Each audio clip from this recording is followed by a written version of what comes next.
Hi everyone, my name is Reagan and I attend Newark Community High School.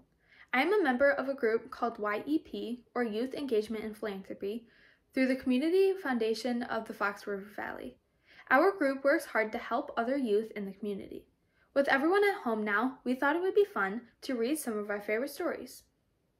Today I will be reading Lion Library by author Michael Knudsen and illustrated by Kevin Hawks.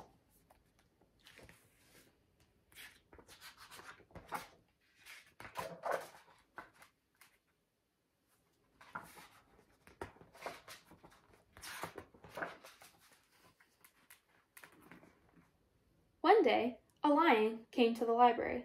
He walked right past the circulation desk and up into the stacks.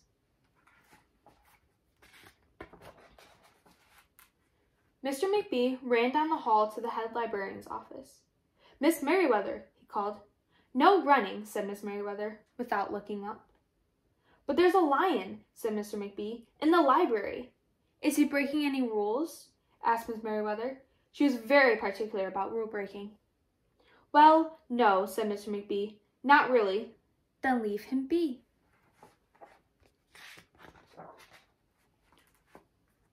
The lion wandered all around the library. He sniffed the card catalog. He rubbed his head against the new book collection. Then he padded over to the story corner and went to sleep. No one was sure what to do. There weren't any rules about lions in the library.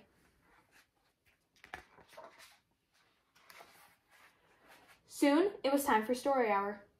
There weren't any rules about lions at story hour either. The story lady seemed a little nervous, but she read out the first book's title in a good, clear voice. The lion looked up. The story lady kept reading. The lion stayed for the next story, and the story after that. He waited for another story, but the children began to walk away.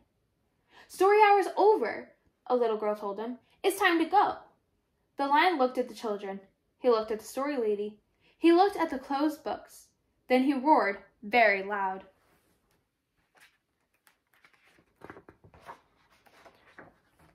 Miss Merriweather came striding out of her office. "Who is making that noise?" she demanded. "It's the lion," said Mr. McBee. Miss Merriweather marched over to the lion. "If you cannot be quiet, you will have to leave," she said in a stern voice. "Those are the rules." The lion kept roaring. He sounded sad. The little girl tugged on Miss Merriweather's dress.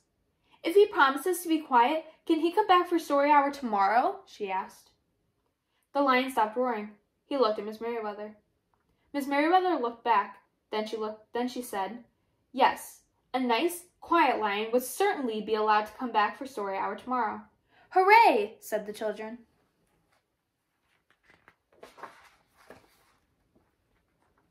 The next day, the lion came back. "You are early," said Miss Merriweather. "Story hour is not until 3 o'clock." The lion did not budge. "Very well," said Miss Merriweather. "You might as well make yourself useful." She sent him off to dust the encyclopedias until it was time for story hour. The next day, the lion came back early again. This time, Miss Merriweather asked him to lick all the envelopes for the overdue notices. Soon, the lion began doing things without being asked. He dusted the encyclopedias. He licked the envelopes. He let small children stand on his back to reach the books on the highest shelves. Then he curled up in the story corner to wait for story hour to begin.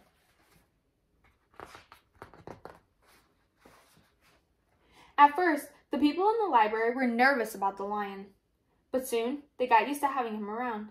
In fact, he seemed very well suited for the library. His big feet were quiet on the library floor. He made a comfy bed rest for the children at story hour, and he never roared in the library anymore. "What a helpful lion," people said. They patted his soft head as he walked by. "How did we ever get along without him?" Mr. McBee scowled when he heard that. They had always gotten along fine before. No lions were needed. Lions, he thought, could not understand rules. They did not belong in the library. One day, after he had dusted all the encyclopedias and licked all the envelopes and helped all the small children, the lion padded down the hall to Miss Merriweather's office to see what else there was to do. There was still some time left before story hour. "Hello, Lion," said Miss Merriweather. "I know something you can do. You can bring a book back into the stacks for me. Just let me get it down from the shelf."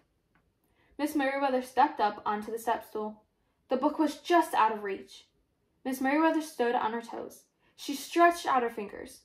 "Almost there," she said. Then Miss Merriweather stretched a little too far.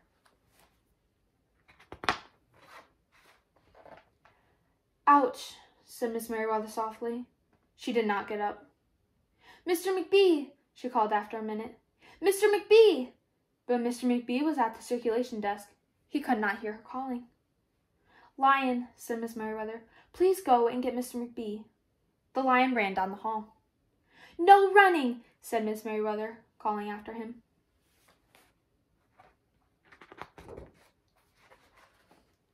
The Lion put his big front paws up on the circulation desk and looked at Mr. McBee. "Go away, Lion," said Mr. McBee. "I'm busy." The Lion whined. He pointed his nose down the hall toward Miss Merriweather's office. Mr. McBee ignored him. Finally, the Lion did the only thing he could think of to do. He looked Mr. McBee right in the eye. Then he opened his mouth very wide, and he roared the loudest roar he had ever roared in his life.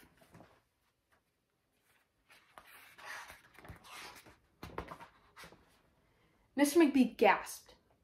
"You're not being quiet," he said to the Lion. "You're breaking the rules."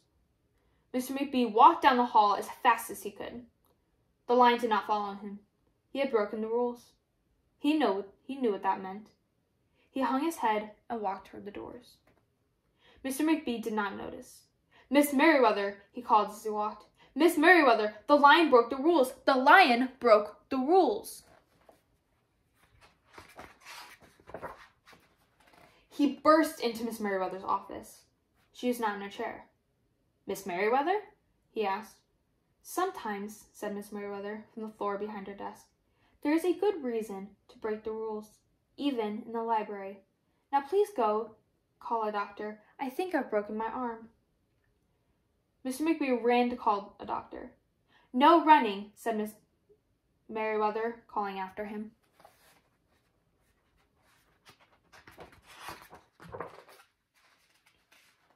The next day, things were back to normal. Almost. Miss Merriweather's left arm was in a cast. The doctor had told her not to work too hard. "I will have my Lion to help me," Miss Merriweather thought, but the Lion did not come back to the library that morning. At 3 o'clock, Miss Merriweather walked over to the story corner. The story lady was just beginning a story for the children. The Lion was not there.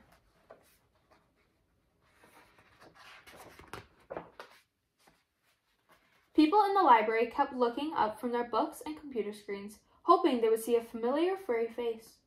But the Lion did not come that day. The Lion did not come the next day either, or the day after that.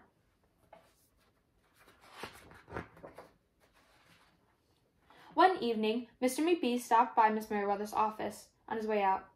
"Can I do anything for you before I go, Miss Merriweather?" he asked her. "No, thank you," said Miss Merriweather. She was looking out the window. Her voice was very quiet, even for the library. Mr. McBee frowned as he walked away. He thought there probably was something he could do for Miss Merriweather, after all.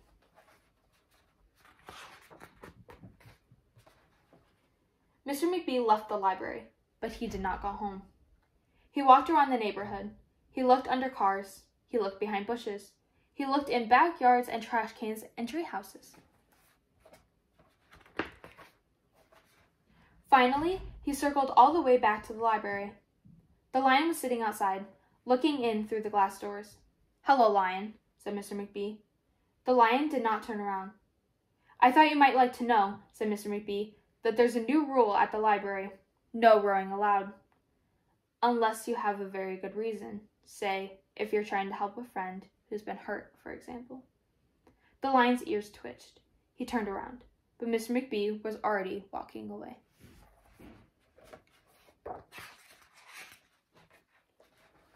The next day, Mr. McBee walked down the hall to Miss Merriweather's office. "What is it, Mr. McBee?" asked Miss Merriweather in her new, sad, quiet voice. "I thought you might like to know," said Mr. McBee, "that there's a lion in the library. Miss Merriweather jumped up from her chair and ran down the hall. Mr. McBee smiled. "No running," he called after her. Miss Merriweather didn't listen. Sometimes there was just a good reason to break the rules, even in the library.